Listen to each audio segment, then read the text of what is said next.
Pensa comigo. Quando a gente ouve a palavra herança, o que vem na cabeça? Assim, de bate-pronto. Acho que para muita gente é, sei lá, casas, dinheiro, né? Talvez uma empresa da família. Mas e se a maior herança de todas for algo que a gente nem consegue tocar? Hoje vamos mergulhar numa ideia bem mais profunda do que é de fato um legado, olhando para algumas sabedorias bem antigas. E para começar essa nossa jornada, a gente já parte logo da pergunta central. E olha, a resposta, ela não é tão simples quanto parece, não. Na verdade, ela vai nos levar a questionar um monte de coisas sobre o que realmente tem valor na vida. Então, para a gente tentar responder essa pergunta, que tal começar pelo mais óbvio? Pela forma mais concreta, mais antiga de herança que existe: a terra. Sabe, aquele sentimento de ter um pedaço de chão para chamar de seu, isso é algo muito poderoso, né? Tá no fundo da nossa história. E o exemplo clássico disso a gente encontra lá no livro de Josué. Pensa só, depois de anos e anos vagando, a terra prometida é finalmente dividida de forma super detalhada entre as tribos de Israel. Cada família ganha o seu pedaço. Isso não era só um lugar para morar, era um legado físico, sabe? Era criar raiz, dar uma segurança para as gerações que viriam. Ok, ter um lugar no mundo é importantíssimo, sem dúvida. Mas será que herança é só isso? E se essa corrida toda por segurança material, na verdade, virar uma cilada? Pois é, agora a gente vai virar a moeda e olhar para o outro lado, o custo que a riqueza pode ter. E para fazer isso, a gente vai mergulhar numa perspectiva um pouco mais, digamos, cética sobre bens materiais. Uma visão que a gente encontra lá no livro de Provérbios.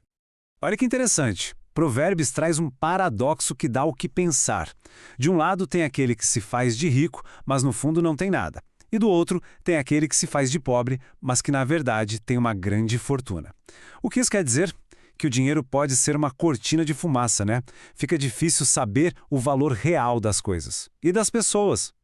E não para por aí. A sabedoria de Provérbios vai ainda mais fundo. Claro, ter grana pode livrar de uns perigos, tipo pagar um resgate, por exemplo. Mas, ao mesmo tempo, a riqueza coloca a pessoa na mira. Ela cria uma ansiedade, uma vulnerabilidade que quem não tem muito simplesmente desconhece. E aí, pensando por esse lado, a pobreza pode até ser um tipo de liberdade. Curioso, né? Tudo isso acaba levando a gente para uma outra pergunta, uma pergunta essencial. Se essa história de herança material é tão cheia de poréns, tão complicada, será que a verdadeira herança não é algo que a gente tem, mas sim algo que a gente se torna? Algo que a gente cultiva aqui dentro? E essa ideia ganha uma força imensa nos ensinamentos de Jesus lá no Evangelho de Lucas. Ali o conceito de herança é virado de cabeça para baixo. Deixa de ser uma coisa que se pega, uma posse, e vira um reino, um estado de espírito, um jeito de ser em que a gente pode entrar. Vamos pegar, por exemplo, a parábola da viúva persistente. A cena é a seguinte: um juiz totalmente corrupto, que não está nem aí para nada nem para ninguém, e uma viúva sem poder nenhum pedindo justiça.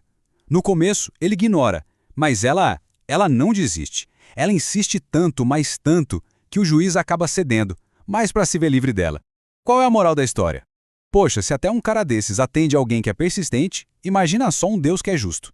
A chave para essa nova herança, então, não está no poder, mas na fé, numa fé que não desiste. E tem uma segunda chave, que é ainda mais radical. Para receber essa herança, é preciso ser como uma criança. Para pensar no que isso significa. Confiança total, humildade, sem aquelas máscaras todas que a gente aprende a usar quando cresce. É exatamente o contrário daquela briga por poder, por ter mais coisas. É um estado de entrega mesmo, de peito aberto. Então, beleza. A gente já viu a herança como algo físico, a terra, e também como algo interno, um estado de ser. Mas e se a herança definitiva for justamente a união dessas duas coisas? Uma harmonia perfeita entre o material e o espiritual. O que será que acontece quando o céu e a terra finalmente se encontram? Pois é, a gente encontra uma síntese linda de tudo isso na poesia do Salmo 85. Lá, a herança maior não é um objeto e nem só um sentimento. É a restauração completa de tudo. É como se fosse uma colheita de paz. E aqui a gente chega no ponto central de toda essa nossa conversa. A herança de verdade é essa imagem. Nossa, que imagem poderosa. O amor e a fidelidade se encontrando. A justiça e a paz se beijando. Percebe? Não é sobre ter alguma coisa. É sobre uma dança. Uma combinação de virtudes que, quando estão juntas, trazem harmonia para o mundo todo. O Salmo 85 vai além e descreve essa herança como se fosse um ecossistema vivo, florescendo. É assim, a fidelidade brota aqui da terra, a justiça olha lá do céu, e aí, a terra dá a sua colheita. E a paz? A paz não é só não ter guerra.